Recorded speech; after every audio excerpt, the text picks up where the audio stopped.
What's up guys, Ryan here from Mud Gunner, and today I have clone to show you.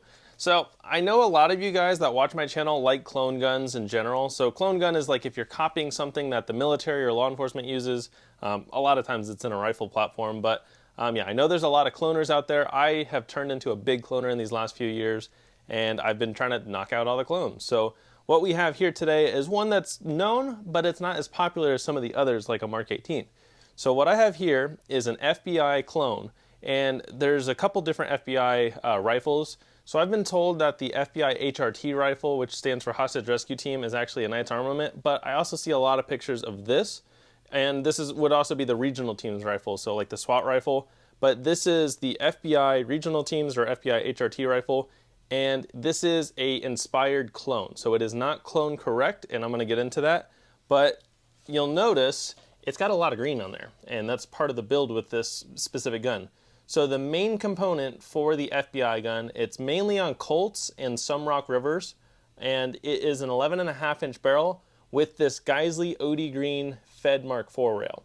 So that's going to be one of the main components you need for a clone like this. These rails are hard to get, but there was recently a batch that was sent out. So I ordered this brand new from one of my distributors, and it is beautiful. I love the OD Green on here. Try to get you guys a closer look, but the OD Green is just beautiful. So yeah, I'll go basically from tip to butt for you guys and tell you everything. So I guess first of all I got to talk about the gun itself, because again I said they use Colts and Rock Rivers, but I built this on a BCM. And the reason why I chose to go BCM, one, there's not many like good modern, well not good, there's not many Colt 11.5s out there. Now I'm not saying you can't go and order a Colt 11.5, you can, but I honestly like their older production guns more than the modern production guns. I'm not saying they're bad, I'm sure they're fine, but I do have a bunch of Colts. So this is my Colt Mark 18. This is a complete Colt minus the Mark 18 rail from Daniel Defense. And yeah, I mean, I have that. I actually have a Colt 11.5 upper right here that I've been building out. I just don't have a Colt lower for it. I'm basically going to get just a Colt M4 carbine lower for this. And I mean, it's kind of like a Block 1 Mark 18 or Commando. What would you guys say? I mean, the Block 1 Mark 18 would be a 10-inch barrel or 10.5-inch barrel. A Commando would be an 11.5-inch barrel, but this is not really the right parts for it. But I thought it looked cool. And then it's going to get a Yankee Hill suppressor, but I still need a lower for it. So I am working on a Colt 11.5 as well. I just don't have the lower, but the upper is basically all done. I mean, got a Mautek rear, old EOTech, Yankee Hill muzzle device. I have a Knight's Armament rail and grip and rail cover. So yeah, I'm going to be working on a bunch of other Colt projects. I'm actually picking up another Colt AR tomorrow. I'll show you guys that one probably this week because I have a cool idea for that one. But yeah, so for this build, I decided to do a BCM because I've been picking up, well, this was my first BCM 11.5, and this is my second one that I still need an idea for. But this gun started out life looking like this, except it had an M-LOK rail, not this key mod rail. So this is a factory BCM 11.5 that's basically untouched. I still need to figure out what I want to build that into. But this is what that started out life as. So again, it's a BCM 11.5, and that's still the heart of the rifle, is it's a BCM. But what I chose to do, so now we'll go from tip to butt. So I took their muzzle device off and I put a Surefire flash hider on here. It's not a war comp, it's just a straight up flash hider. And that is because I plan on getting a black Surefire RC2 for this, because I think that'll really complete the look. I could put this one on there, I don't have that locked on. I could put this not this OD Green one, the gun's OD Green. I could put this flat dark earth one on there. And I mean, it does look good. It doesn't look bad by any means, but it's gonna look really good with an all black one. So that is my plan, is to get a all black Surefire RC2. But the flash hider looks really good on there because all the pictures I saw, they're mainly running bird cages. And when I say them, I say FBI. They mainly run bird cages because I don't think they run this setup suppressed. But this is basically just a modern bird cage. It's just Surefire, so I can run a suppressor on there. And then we have the Mark IV rail. So the specific rail, it's the Geisley rail, and it is Fed MK4. That is the absolute specific rail for this build. They do other OD Green rails that are similar, but it's not the correct one unless it says Fed Mark IV on there. And basically, it's just one of their like anodized OD Green rails. It's got a little bit of pick rail on each side right here, and then it's M-LOK behind. And then it's got a good amount of pick rail on the bottom with a little bit of M-LOK. So I've seen a couple pick rail sections on the bottom where they're this long, but the pick rail section on my bottom goes to like right here. So it is twice the length of the side rails, but I have seen some old ones where it was just that amount on the bottom as well. So the bottom half of my pick rail goes halfway down the rail. So yeah, Fed Mark IV rail. And then some of these parts are accurate, some of them are not. So I actually have an OD Green Cloud Defensive Rain 3.0 on here.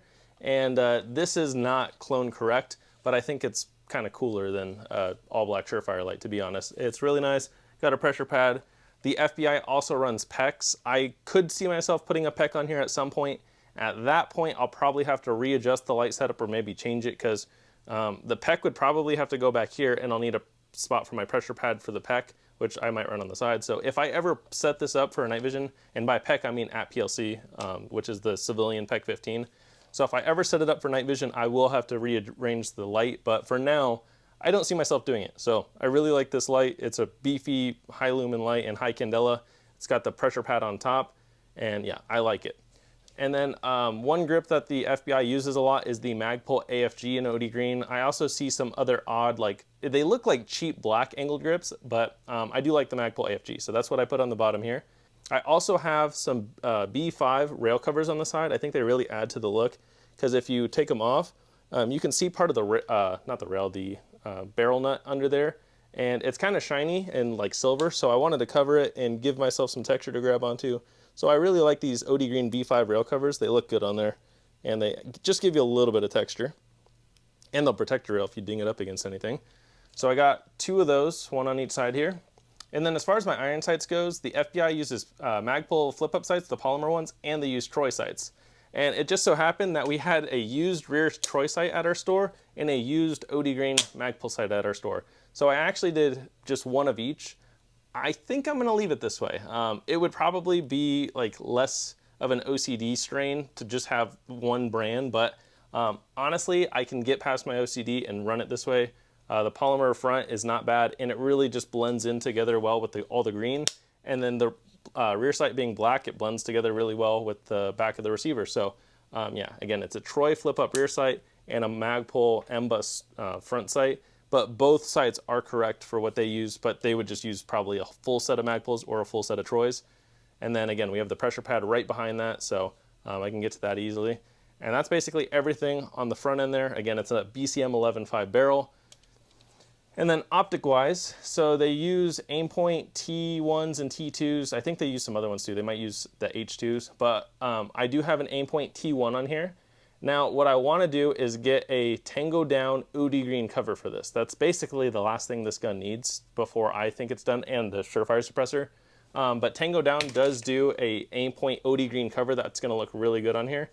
And then the FBI uses Daniel Defense Aimpoint mounts. I haven't bought one of those. I'm just waiting for a used one to come through, honestly. But I have this arms mount at home, so I just threw the T1 on this arms mount, which is probably better than the Daniel Defense one. It looks really good too. So yeah, at some point I will probably replace this with the Daniel Defense mount if one comes to our store used. But for now, it does look really good and it fits the vibe for sure. And then sling-wise, I really wanted a matching sling. I don't remember what slings they used, but I got this Edgar Sherman design sling. This is a tiger stripe sling. It's a Vietnam tiger stripe, and it matches very well. I like padded slings more, but this one was the only one I could find in this color scheme. And just the black and the green, it really matches the gun. I'm hoping you guys can see that good. So yeah, I'm running that from the quick detach point built into the rail, which there's one on each side, to the stock back here. And then upper, just stock BCM upper, stock BCM lower. I do have a Geisley SDE trigger in here, so I think that's their 3.5 pound trigger. Very nice trigger. When I got this gun, it had the bad lever already installed, so I just left it on there. So it's got a Magpul bad lever on there. We are running a Magpul OD Green trigger guard, so I swapped it to the OD Green. I'm running the Magpul Myad OD Green grip. This is a nice grip. It's kind of an expensive one. It's like 30 bucks because it comes with so many extra accessories that I don't use, but it is a nice grip and it looks great. And then we are running a Magpul CTR stock in OD Green as well. So the CTR has this little lock, so you can move it. And then when you find the spot you like, you just press this and it kind of locks it in place, and it doesn't have as much play in it compared to their standard MOE stock. So they are nice stocks, and they're not too expensive. I think they're like 40 bucks. But yeah, the Magpul CTR stock is nice. And then what's cool is running the Magpul OD Green trigger guard, grip, and stock. It just blends in really well together. And then we also have a Radian 45-degree safety selector in OD Green and a Radian SD charging handle. So that really fits, like, I like when they're close together, like same brand parts. So Radian, Magpul, Magpul, Magpul. It just looks really good that way. And then we are running this really cool dark OD green Lancer mag. You'll probably see the neon green ones out there, but you don't really see these very often. So I bought 2 of these from our store used a couple years ago, and I've just never seen them since. But they look really good. It's just a dark OD green, and it matches the gun perfectly. But I mean, that's basically the whole gun. I haven't shot it yet because I just finished building it up. Again, I really want to add that aim point cover from Tango Down, and then I would like to change this to a Daniel Defense mount. And then I would like a black RC2. But other than that, I mean, this gun is basically done. I'm really happy with how it came out. And I like that I gave it my own twist. That's the nice thing about clone rifles is it's not exact because you're not in that, you know, military branch, you're not in that law enforcement branch. If you were, that's great. And hopefully you can clone your rifle to an exact T. But to us civilians, I mean, it's okay if it's not clone correct because again, it's just a clone. So I honestly think this is probably a better setup than what they're issued if they're running old Colts that, you know, they had to change all the parts anyway. So maybe BCM and Geisley should hook up and build an FBI gun to submit for that contract because honestly, I think this came out pretty good. So, and yeah, I mean, these are all really nice parts. Again, I mostly buy used stuff, but I had to buy a lot of this new because you don't see very much OD Green stuff used. So this rail, unfortunately, they're very expensive. It's like a $400 rail. That was kind of painful, but I really wanted to do this clone. So, and it looks really good on there. So this is, I think it's like a 10-inch rail. Yeah, it's a 10-inch rail and then an 11.5-inch barrel. So you got that much space going for you. And then other than that, I mean, the upper receiver lines up perfectly with it and no issues there. So yeah, I plan on shooting this on the channel for you guys soon. I just wanted to kind of show it off because I'm very happy with how it came out and I'm excited to shoot it. So thank you guys for watching. I hope you enjoyed. Comment down below with what clones you think I should do or what clones you're currently working on. Also, this Friday, I am doing a viewer builds video on subguns or pistol caliber carbines. I need like another 5 to 10 submissions. So even if you guys have already posted on previous viewer build videos, go ahead and submit one for this one. So again, I need like 5 or 10 submissions. Let's say by tomorrow, Wednesday, let's try to get those in because I'd like to have enough to post for you guys this week. If you guys don't know what my viewer build video is, basically every Friday I show off your guys' guns in a viewer build segment and each week is a different theme. So last week's theme was World War I and World War II guns. This week's theme is going to be subguns. If you want to partake in that, just submit your picture of whatever your build is to sales@atroxco.com and ideally just describe it from front to back. It just flows really well in the video when I describe it that way, and send a good high quality picture and I will try to get it in this week's viewer build video. So other than that, thank you guys for watching and stay tuned for that video.